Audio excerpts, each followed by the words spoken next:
De surdos, mudos e cegos na EBD. O grupo que nos antecedeu foi muito objetivo. Eu acho que se a gente não fizesse a palestra, já estaria dado o recado e a igreja entenderia, né, qual que é o propósito da inclusão, né, o que nós temos que fazer com a inclusão, né? E nós entendemos que a igreja hoje, ela precisa se preocupar com algumas questões. Temos classes na EBD para surdos, mudos e cegos. A gente precisa refletir sobre essa pergunta nesta tarde, né? Nós temos classes para esses grupo de pessoas e se tem necessidade da construção dessa classe, porque o tema é inclusão, né? E conforme foi dito que a exclusão era colocar para fora e inclusão é colocar para dentro, né? Então nós entendemos nesta tarde se é a necessidade esta classe. Irmãos, este tema tem por objetivo levar a reflexão sobre a inclusão social dos membros das igrejas com deficiência visual, auditiva, surdo, mudo e o cego. Vamos destacar e afirmar que a deficiência não é uma doença e a falta de inclusão e proposta pedagógica para a EBD ou Escola Bíblica Dominical e afasta esse público deste ambiente, né? Nós afirmamos que a falta de proposta para a atração desse público é que afasta esses nossos irmãos do nosso meio. Porque, por exemplo, os irmãos que têm deficiência visual, eles vêm para a EBD, chega aqui não tem um alfabeto de braille, não tem uma reprodução sonora, então é um negócio muito rápido o ensinamento, para eles é desinteressante estar no nosso meio, né? E mesma coisa são os mudos e os que têm deficiência auditiva, porque eles não conseguem falar, né, e não conseguem ouvir completamente. E os surdos também, eles não conseguem ouvir mesmo. Então, se vem para um ambiente onde não tem o preparo, para eles não é interessante estar aqui no nosso meio. E aí eu perguntei, né, o que falta para que os membros com deficiência visual, auditiva, surdo, mudo e cegos frequentem a EBD? Aí pessoas preparadas para trabalhar com essas necessidades dos membros? Vamos refletir sobre isso nesta tarde. Você acha que falta essas pessoas preparadas? Estrutura no ambiente físico das igrejas. A gente entende que o mudo, surdo e o cego, eles têm alguma deficiência, irmãos. O cego, sim, porque os degraus podem ser prejudicial para a locomoção dos mesmos, né? Mas o mudo e o surdo, as nossas salas estão aptas a recebê-los. Precisa apenas mesmo de proposta pedagógica. E aí o uso de material didático, com mídias sonoras e com textos bíblicos, né? Aí a gente percebe o seguinte: será que o material didático para o surdo, mudo e o cego é o mesmo nosso? Essa nossa Bíblia atenderia a necessidade desses nossos irmãos? O nosso alfabeto atenderia? A revista bíblica da Escola Dominical atende? Então a gente precisa, nessa tarde, pensar sobre isso com muito carinho. A inclusão é no ambiente comum das classes, né? Então a gente precisa ver que isso é possível. E aí, eu já vou passar a palavra já para o nosso amigo Diácono Sidney, dizendo assim: uma grande parcela da população brasileira é composta por pessoas com deficiência, né? E aí a gente fez uma pesquisa que nem eu sabia dessa questão, né? Segundo dados do IBGE, em 2022 no Brasil havia cerca de 6,5 milhões de deficientes visuais e quase 10 milhões de deficientes auditivos. Os números, ainda que expressivos, não são suficientemente capazes de demonstrar o que é a realidade para essas pessoas. Com base nesta informação, buscamos trazer uma reflexão mais profunda sobre a necessidade dos membros e a ausência dos mesmos nas diferentes classes de Escola Bíblica Dominical, na EBD. Então, irmãos, é um número muito grande de pessoas com deficiência auditiva. Você prestou atenção no número que eu disse? 6,5 milhões de pessoas, né? E 10 milhões de deficiente auditivo. Isso é um número muito grande. E quando a gente olha para a igreja, a gente percebe a ausência desse público. Por que, irmãos, que eu estou falando isso? E eu quero que os irmãos sejam muito sinceros comigo nesta tarde. Por quê? Quando a gente chega nas nossas igrejas, nos nossos cultos, a gente não percebe a presença dessas pessoas, né?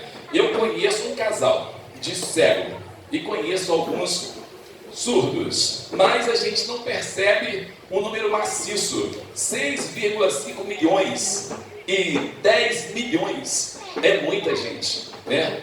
É muita gente. E aonde está esse povo, né? E aí a gente começa a pensar, a meditar e a refletir se a igreja realmente tem feito o papel da inclusão, especificamente na EBD, né? O que nós temos feito? O que a gente percebe hoje é umas salas de EBD vazias, né? Poucas pessoas. Você tem 100 membros na igreja, vai 30, 40 na EBD. Os demais, eles só vão para o culto à noite. E nesse número pequeno, a gente não percebe esses nossos irmãos que precisam da inclusão, né? Nós vamos agora ouvir o nosso irmão diácono Sidney. A paz do Senhor mais uma vez. Irmãos, eu confesso que hoje eu vou sair daqui, eu já estou diferente, eu vou sair daqui diferente hoje. E esses dois testemunhos aqui, fazer irmã dela, mexeu muito comigo, tá? Sinceramente, mexeu muito comigo. E depois eu vou ter que conversar sério com o Eduardo, que eu acho que ele copiou o meu rascunho. Ele falou tudo que eu queria falar aqui. Não sei como que ele fez, não.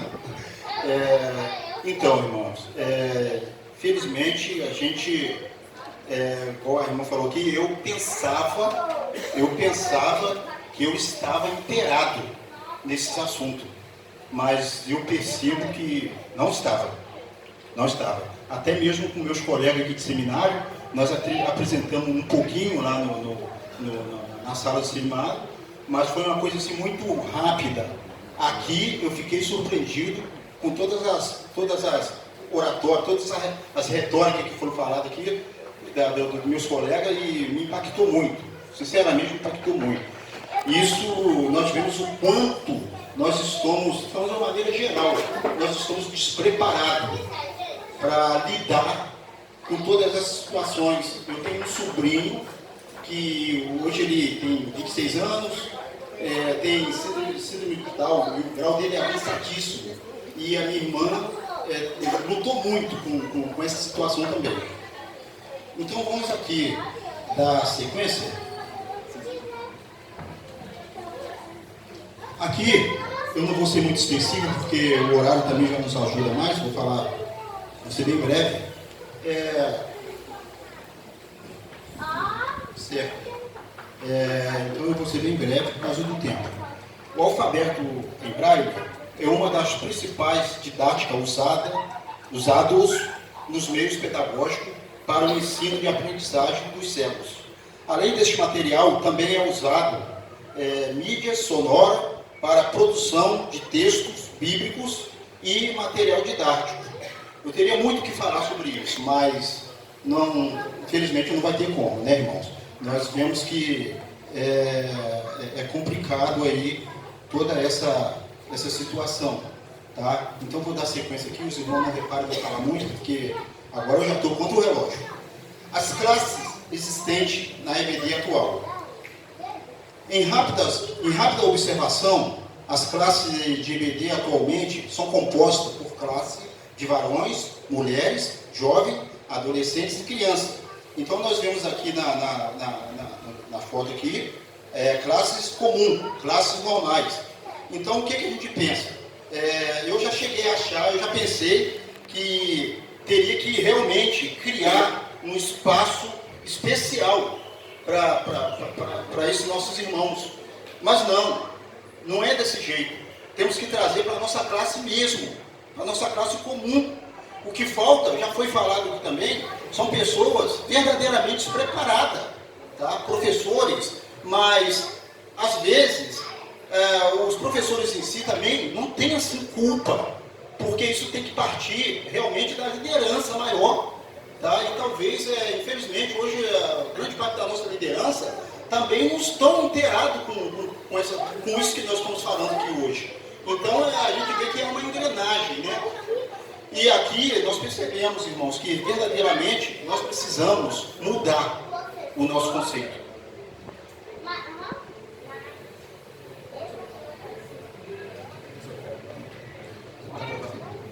Faltou um aqui.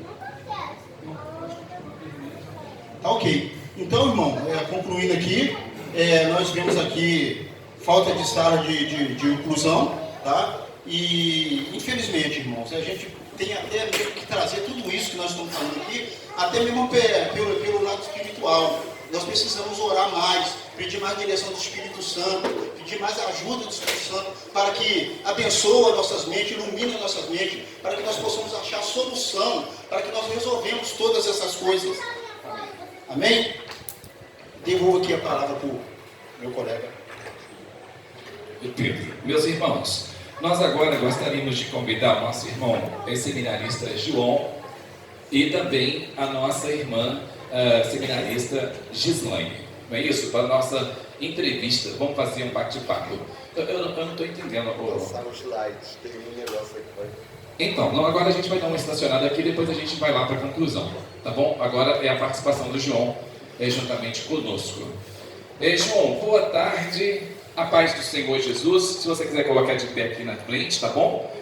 Gostaria que se apresentasse para os nossos convidados.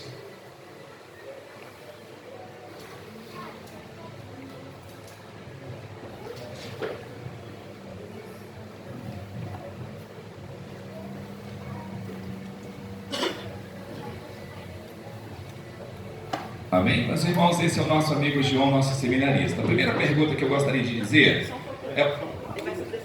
Vai se apresentar? Sim.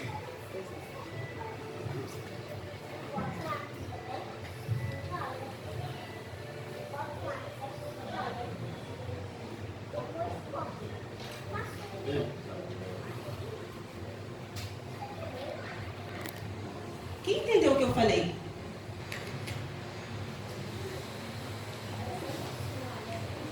Novamente. Quem entendeu o que eu falei? Então, é assim que o surdo se sente quando ele vem à igreja. Ele senta igual. Tem pessoa aqui falando, pregando, e o surdo senta, inocente, e ainda não entende nada, ainda falta acessibilidade, falta intérprete. Como que ele vai conhecer Jesus? Como que o surdo lá fora, que está na sociedade, está na rua, tem vários na vizinhança, surdos, eles precisam conhecer Jesus. Nós precisamos ganhá-lo para a salvação. Eu sou o João, sou surdo, sou professor, eu ensino nas EBDs de surdo, eu tenho intérprete, eu tenho a Gislaine que me dá o apoio. Comigo nós temos preparados só professor surdo, porque o surdo ele é totalmente visual, então precisa ter um slide para que ele possa entender a palavra de Deus, e a gente explica vários. E ainda nós temos sala de intérprete.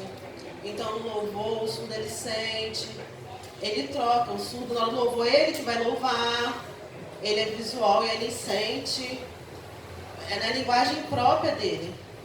Então o importante é sobre a questão do surdo vir para a igreja lá fora, mas infelizmente ali eu preciso explicar, eu preciso falar, desculpe meu irmão, me desculpe vocês dois, agora que eu culpo mais de vocês, não, mas eu preciso falar, é normal, acontece. Eu, João, vi, eu fiquei um pouco, mas por exemplo, se algum surdo chega, ele não é cristão, e vê alguma falha na comunicação, não se usa termo mudo com o surdo aqui no Brasil. Ele fica extremamente irritado. Lá fora ele não vai entender. Me presta o microfone, Gislaine. Coloratel! Vocês entenderam? Coloratel! Eu tenho voz. O surdo tem voz. Por que o surdo é conhecido como mudo? A Bíblia tem sim, a história fala sobre o surdo. Antigamente, Jesus ele curou, salvou, ele ouviu, enfim. Mas, aí depois sim, vai pregar, sim. E aí foi pregar. Mas o termo mudo Aí ele curou e eles foram pra... Mas agora hoje a gente vem de geração. Agora aqui no Brasil, agora existem 10 milhões. Uau! Tem a diferença entre surdo e DA, deficiente auditivo. Eu preciso explicar para vocês a diferença. Normal. Vocês estão, por exemplo, o DA, ele aposentou por conta do barulho, ele perdeu a audição. Esse é conhecido como deficiente auditivo. Esse é conhecido. Ou também, ele nasceu e aí adquiriu alguma doença, alguma infecção, aí aconteceu, ele se torna DA. Mas o surdo é diferente de DA, de deficiente auditivo. Então, às vezes tem alguns que fazem implante, enfim. Ou a mãe com algum problema também, aí nasce surdo. Surdo é o que nasce surdo, DA é o que perde a audição com o tempo. Tem toda a história, mas é normal, não é culpa de vocês, eu só preciso explicar o termo correto. Então, eu sou cristão, mas é porque se vocês falam que perde algum surdo que não é crente, ele entra com um processo contra a igreja, contra vocês. Precisa usar o termo correto, me perdoe. Também ali, a mãe ali, ela sabe como ela sente na pele. Tem a Milena, tem também ali a outra mãe. Então, ela sente na pele, porque marcou com relação à acessibilidade. Eu sou surda, às vezes eu percebo que falta assim, a empatia com deficientes, não. Só eu não, mas todos os tipos de deficiências. Tem também a questão, sim, do cadeirante, do autista, vários os que têm distúrbios, mas infelizmente, né, e a beleza estão muito difícil. A compreensão dos pastores